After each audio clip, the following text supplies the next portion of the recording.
And then we have my Tennessee Volunteers. Woo! You want to talk about winning in the most Tennessee way, and honestly, South Carolina losing in the most Tennessee way.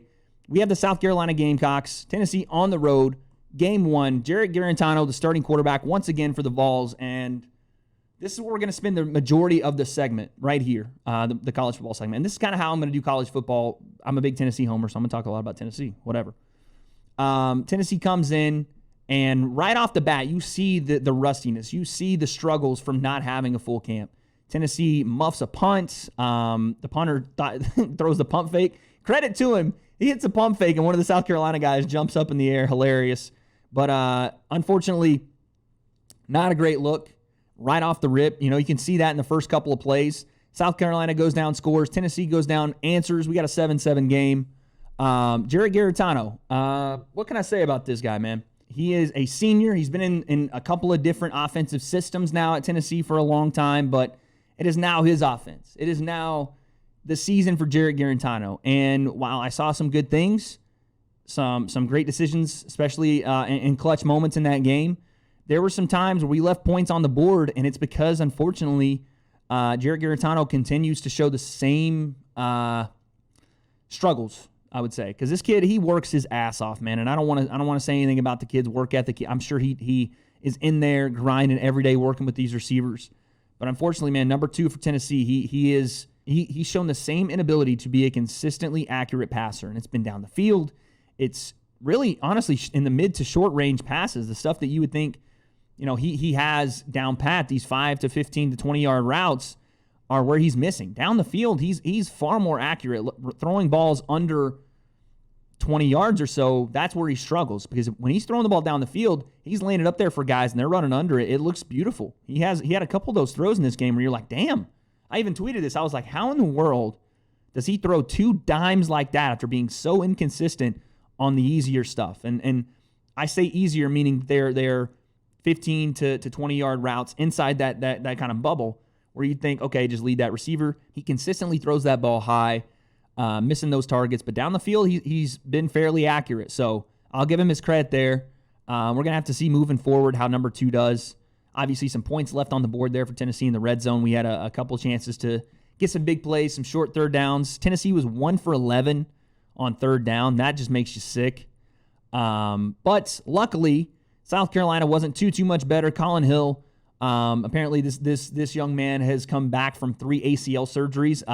First off, how are you even still walking at this point? You got to give props to that young man. Listen, the guy that almost killed us, this Shi Smith individual here, number 13, the go-to receiver on the night, goes for 10 receptions, 140 yards. He was killing us. And it was the simple stuff, man.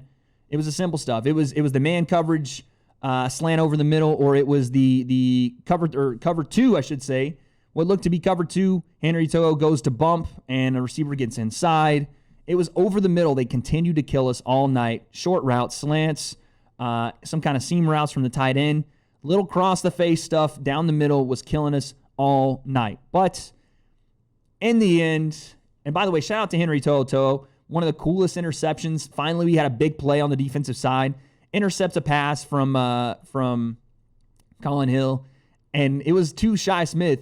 He picks up Shi Smith. Undertaker freaking choke slams him into the ground and takes it for 6. One of the best plays in the game. But toward the end of the game, this thing got close, man. South Carolina made a huge comeback in the third quarter. This game was at 31-27. Tennessee punting with about, a minute left, a minute 30 left, something like that. Punting to South Carolina. And us Tennessee fans, for us, it's okay, here we go. This is how it happens. We play well pretty much the entire first half. Into the third quarter, we're up 21-7. And South Carolina's going to come back and break our hearts. Well, South Carolina pulled at Tennessee, and we punt it. There's 2 or 3 South Carolina Gamecocks in the area. The ball's rolling. Apparently, there's no Peter call. The ball hits one of the South Carolina players on the leg. Tennessee recovers, knees it from there. Tennessee gets out of South Carolina with the 31-27 W. Your Tennessee Volunteers pick up the first win of the season. I think the Tennessee Volunteers right now lead the nation, as crazy as this sounds, with a 7-game winning streak. Huh? Let's go, baby. The Vols leading the nation. 7 wins in a row, dating back to last year, obviously. But listen, this program, man, we've us Tennessee fans, we've been begging, clamoring for just some return to semblance, and not even the greatest. Even though obviously we like to be the greatest, we just want to get back to that 1990s, early 2000s powerhouse that we were. And Jeremy Pruitt, give this man credit that he just got an extension through I think 2022 or 2025. I don't know. Give him his credit. He is finding ways to get guys, not only in recruiting, but develop those guys. Alontae Taylor looked so good last night as just a enforcer on the defensive side, a guy that year to year has looked better. And almost really every position that we had year to year has looked better. Ty Chandler last night. Eric Gray, when he was in the game. Velus Jones Jr., he made a massive impact on this game. He had a couple of great plays down the middle, some nice runs around the end. That kid's going to be very, very good. Ramel Keaton had some great plays on the outside. Brandon Johnson had a great catch and run. Josh Palmer with one as well. He caught the big deep ball. Guys are getting better year to year. If we can get the quarterback situation figured out, if we can figure out the most important part of any football team, and that's the quarterback position, Tennessee will be a team to reckon with in the SEC this year. They have it, man. Defensively, I saw some holes that I didn't necessarily like. I think they can shore those up. They have players in the right spot. On the D-line, their front four, we're getting to the quarterback consistently. I think that Tennessee can make some noise here in the SEC, but we got to shore up the quarterback position. If that's going to be Garantano, it's just got to be more consistent. That's really all it's going to have to come down to, is him being more consistent.